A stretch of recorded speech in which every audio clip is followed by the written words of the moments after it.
song I'm impressed with. Mother, look at couple songs we are done the place. But right now our cars are run the place. This is a long time we are home challenge. He clashed the giants. He dominated the stage. But behind the lights, behind the jokes, behind the legendary moments was a lonely story dancehall never truly understood. This is the real story of Merciless, the Warhead. Yo, one know the Eastside Dancehall, link Entourage Records. One know the talk I turn in Dancehall, link Entourage Records. Your Entourage, the meat you know eat from man, your ruggedness.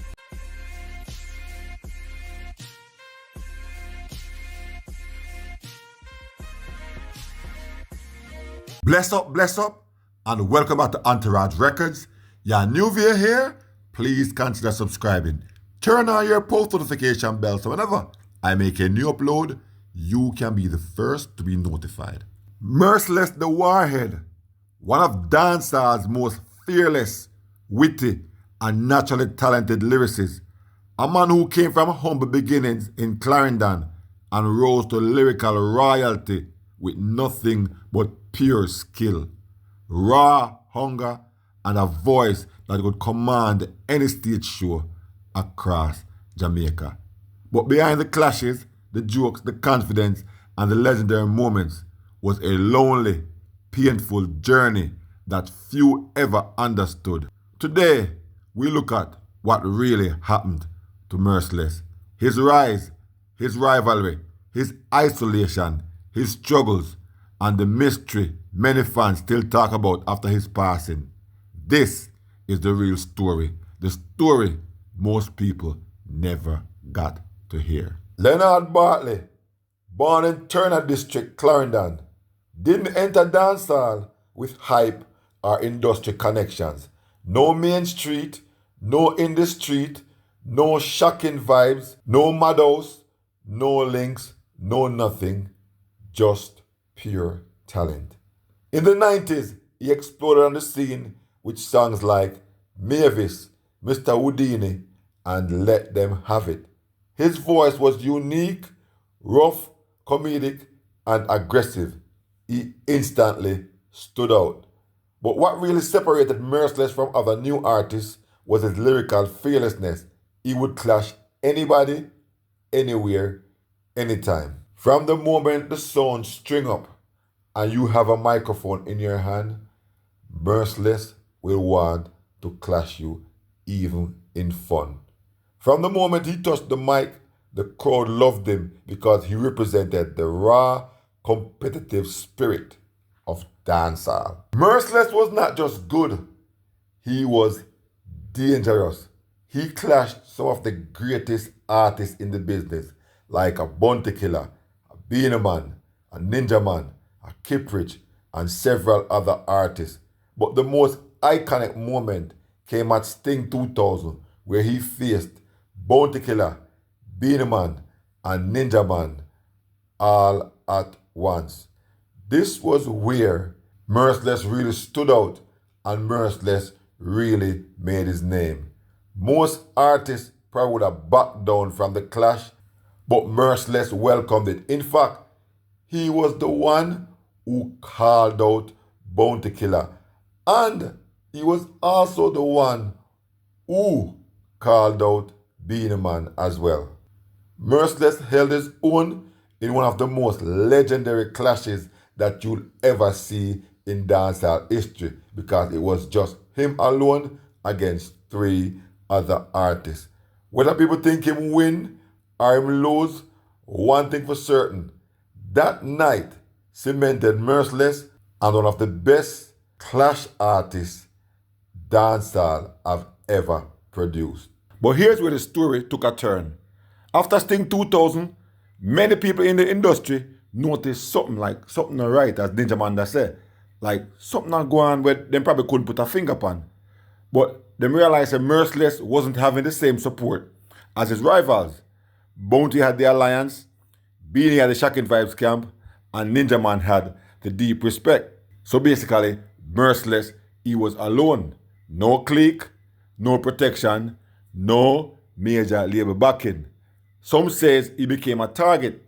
Some say promoters stopped calling him because he was too dangerous on stage. Others say certain camps boxed him out quietly. And we are talking about the alliance with the Bounty Killer Alliance. It was said that they boxed out Merciless. In fact, they said the song that he did following the Sting clash could not get any play in dancehall, could not get no radio play. And it was alleged that Bounty Killer threatened all those disc jockeys to not play those songs or else he wouldn't give them any dub play. And it's alleged that many people close to him admitted it. In fact, Bounty Killer admitted on a show in Grand Cayman that the business that he built shut out Merciless. So Merciless felt the isolation deeply. His career slowed down. The radio wasn't as friendly. Shows became less frequent. Talent wasn't the problem. This was now where politics came in. As the industry pushed him to the side, Merciless turned to alcohol heavily.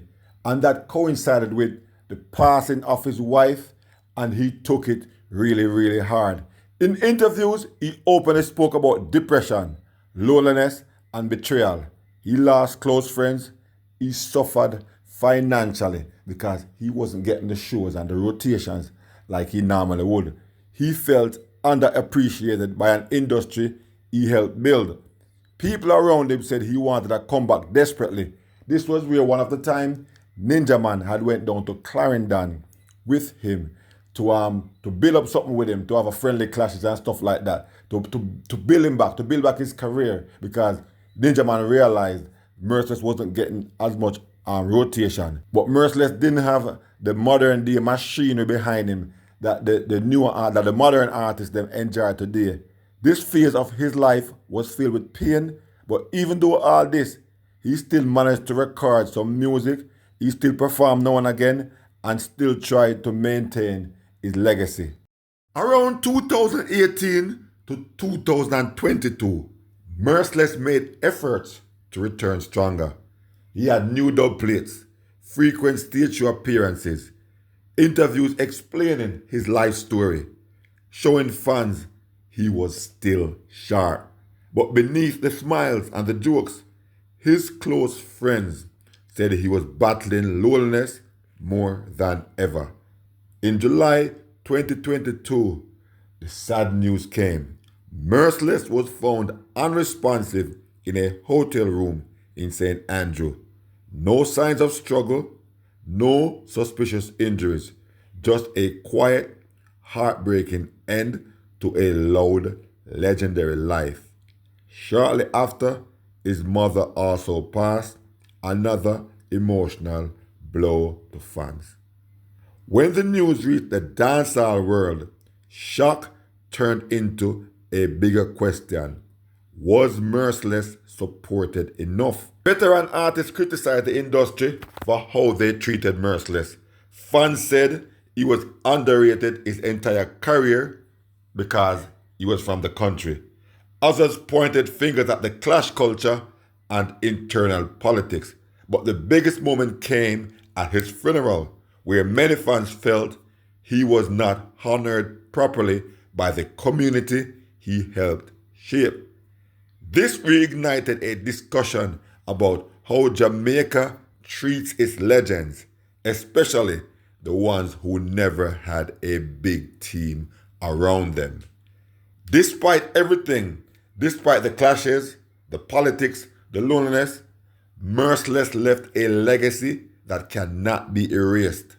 He was one of the greatest clash artists ever, the greatest clash lyricist ever. He was also one of dancehall's most funniest and most creative storytellers, a man who walked into a lyrical war without fear. He was a true embodiment of old school dancehall spirit. He didn't get the full respect he deserved while he was alive, but history is now treating him much kinder. His influence lived through younger artists. His clash moments are still watched today. His songs remain timeless, and his story, through tragic, continues to educate, the next generation. Merciless wasn't just a dancehall artist. He was a warrior, a comedian, a lyricist, a legend, and most of all, a man who fought alone, but fought bravely. Rest in power, Leonard, new tune, Bartley, alias Merciless. We've come to the end of another video. Thanks for watching. Please like, share, and subscribe to the channel, those who haven't done so as yet. Also, please turn on your post notification bell so whenever I make a new upload, you can be the first to be notified. Peace out, bless up. I'll definitely catch you in the next one.